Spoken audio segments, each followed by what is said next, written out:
You know, when we think about SpaceX, we usually picture those absolutely picture-perfect rocket launches.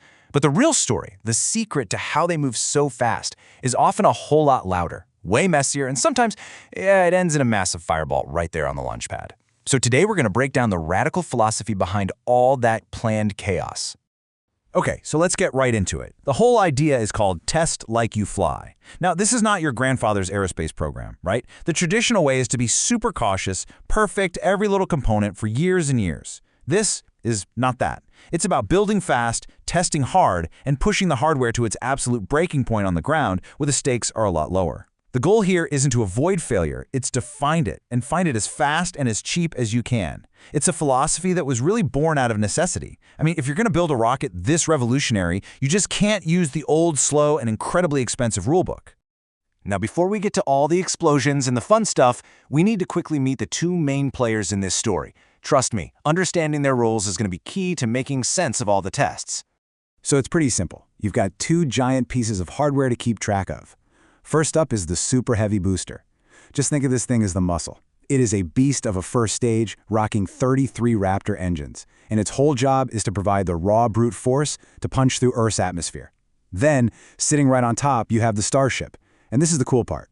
It's both the second stage and the actual spacecraft that will eventually carry people and cargo.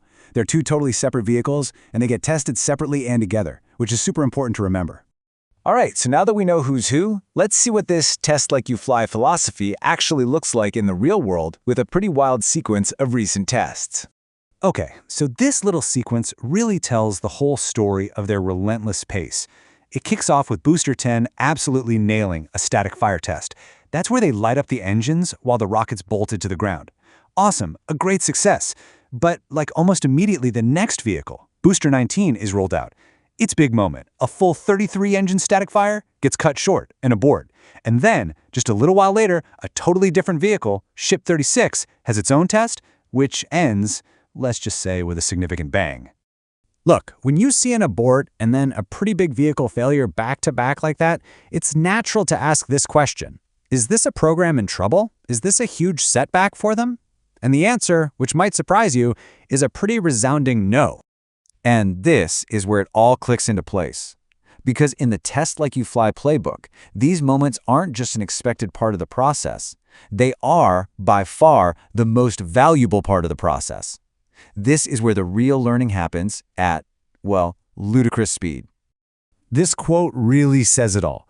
Every single issue they discover during a ground test, whether it's an abort on Booster 19 or that explosive failure on Ship 36, is basically a disaster they just prevented. It's a problem that's not going to pop up hundreds of miles in the sky during a real mission when everything is on the line.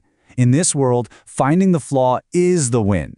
And this really gets to the heart of the mindset shift. The goal of these tests isn't just to get a simple pass or fail. The entire point is to find out where the hardware breaks. Every single test, whether it goes perfectly or ends in a fireball, generates a mountain of priceless, real-world data on how this thing actually behaves under extreme stress.